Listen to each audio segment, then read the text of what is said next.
morning. It is Friday morning, December 19th, 6 o'clock a.m. The sun not yet risen here in the Hudson Valley of New York State.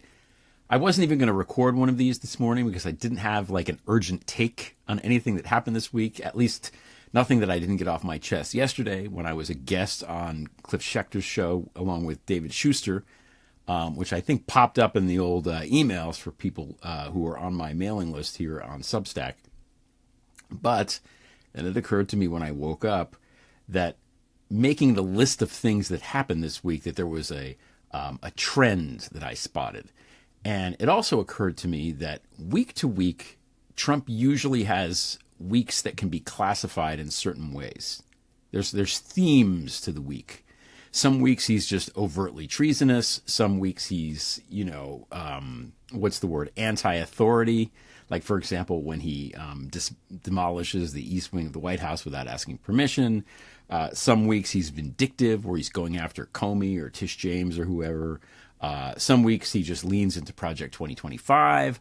Some weeks he just vanishes altogether and we don't know where he is because he's getting some sort of treatment for whatever it is that he has that he won't disclose. This week, and I think this is important, this week he was trying to rouse us up. He was trying to make us angry and enraged and play to our emotions.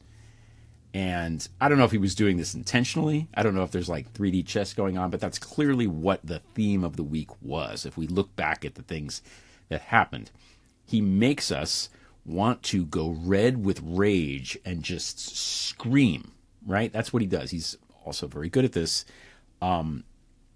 Starting with this renaming of the Kennedy Center after him, and I have no urgent take on this. It's not an official thing.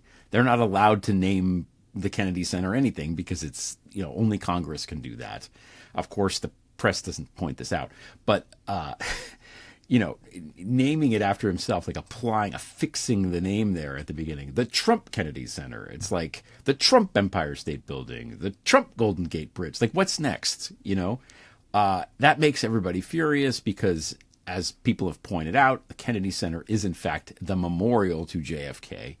So it's like the Trump Washington Monument. I mean, it's just stupid, but it's also infuriating. And it makes people mad. And it should, because, here's this artless baboon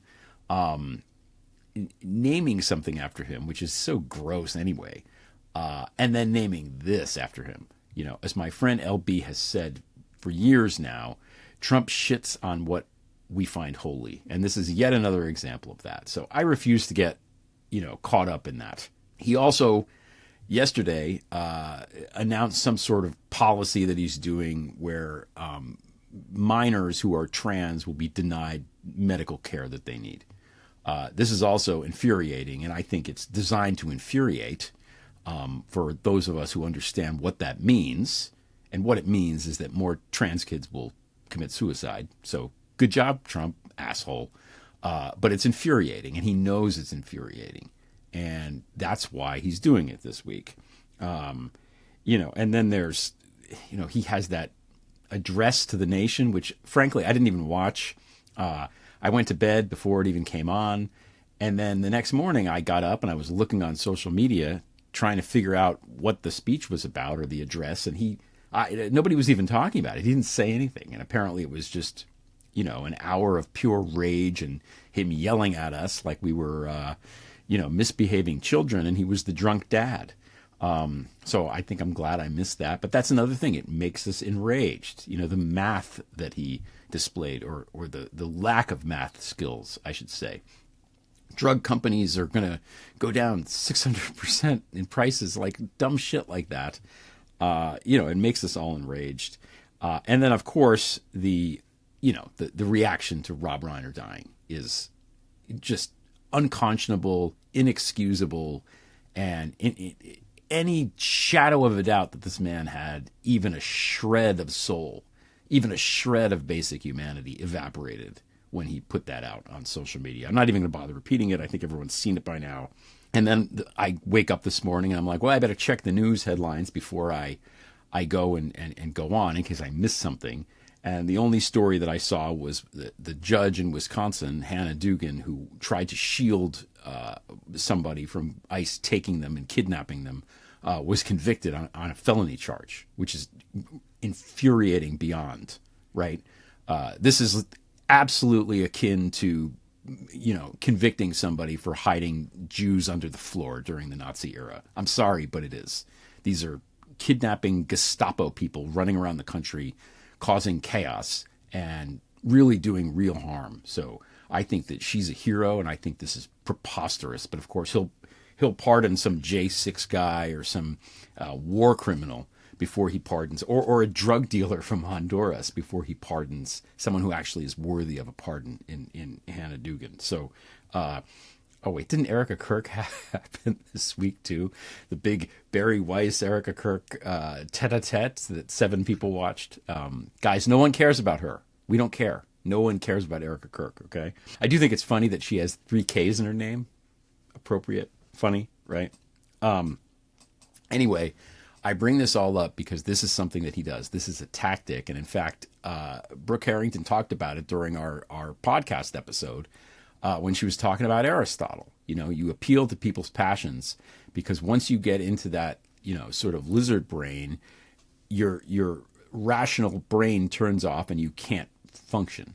This is what he's trying to do because he knows that he's fucked, He's fucked. His presidency is a joke. I mean, even his own supporters can't, what can they say? The economy sucks. The foreign policy has been just a treasonous catastrophe. And, the tariffs are ridiculous, just ridiculous. And him repeating the word affordability does not make things more affordable, which is something I don't think he's realized. And Epstein is coming. Today is supposedly the day they'll release the files. I highly doubt that will happen. I'm happy to be wrong, but I can't see that we're going to get a big tranche of these things before midnight, although maybe we will. Maybe we'll get them right in time for the show and we can look at them together. But there have been big stories in the Times this week about him and Epstein. And the stories are not great in the way that they're written or reported, in my opinion. They contain some new information, and then they just poo-poo things, and they put things off to the side. One of the Times articles suggests that any idea or inkling that Jeffrey Epstein was connected with the intelligence services is a conspiracy theory, even though he's clearly connected to the intelligence services. I mean, Ehud Barak was, the head of the Israeli military intelligence unit, Amman, during the 80s, which is when Epstein was working with Douglas Leese, who was working, we think, for MI6, to do these arms deals. So that's 2 intelligence services right off the bat, plus Robert Maxwell, who was working for a lot of different people, including the KGB. He's probably somehow connected to the U.S. intelligence services, if we can believe the "he belongs to intelligence" quote by that Acosta guy. So don't gaslight me, man. Don't gaslight me. Don't tell me that I'm crazy and that I'm conspiratorial for suggesting that a guy who has connections with intelligence services has connections to intelligence services.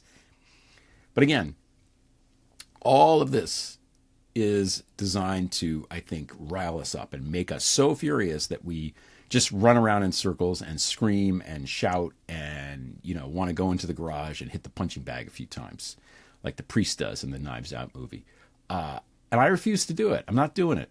I refuse to do it. I see you, Trump. I see what you're doing. It's not going to work. I'm calm, keeping it together. I'm calm. I'm composed. I see you. I see you, Donald. I know what you're up to. I know what you're doing. One last infuriating thing from an English major standpoint, in this new tranche of photos that were released, from the Epstein estate, there's a couple pictures of what appeared to be a young woman's body, her feet and her back, where the opening lines from Lolita by Vladimir Nabokov are written on her in marker. What appears to be the handwriting of a young woman. I mean, maybe that's Jeffrey's handwriting, but maybe Jeffrey writes like a young woman. I don't know. And it's like, this is the thing with these guys. You know, whether it's Peter Thiel or Elon Musk misinterpreting Lord of the Rings or Neuromancer, or Jeffrey Epstein missing the whole fucking point of Lolita, which is not that pedophilia is cool. So to wrap this up, you know, the way that Lolita is structured, Humbert, who is the narrator, this is his memoir, and he's the pedophile, creepy weirdo, and reading the book and reading the narrative of Humbert, we, because of Nabokov's genius, we are able to see that this guy is nuts and he's horrifying, and that what he sees is not what's actually the right way. For example, he despises Lolita's mom, right? He hates her, Charlotte Hayes. But we know, reading the book, we can tell that she's actually really pretty. But he doesn't see it. But we know, reading the book, that that's the case, and that a normal person would be attracted to Charlotte Hayes and not her daughter. That comes out through the book if you're a normal person reading the book. It's also, Lolita has a framing device where the guy who's editing this memoir is some sort of psychotherapist or something, and he writes a thing at the beginning that kind of rounds out, you know, what it is that we're reading, that sets it up. And I want to read this just at the end because I think it just applies so perfectly. If we're going to have lines from Lolita and have them apply to Jeffrey Epstein and Trump and these people, these are the lines that should apply. No doubt he is horrible. He is abject. He is a shining example of moral leprosy, a mixture of ferocity and jocularity that betrays supreme misery, perhaps, but is not conducive to attractiveness. He is ponderously capricious. Many of his casual opinions on the people and scenery of this country are ludicrous. He is abnormal. He is not a gentleman. That's it. Use that quote from Lolita if we're going to describe these people. Please, I beg you. So again, just heading out into the week ahead, I urge everybody to keep in mind before you get mad. And it's not like I don't get mad, because I also get mad.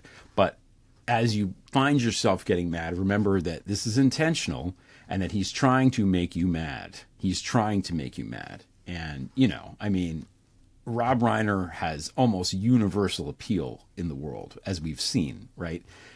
So to spit on that, you know, it's so, like he says, it's abjectly awful. It's awful. It's morally leprous. That's what it is. There's no justification for it.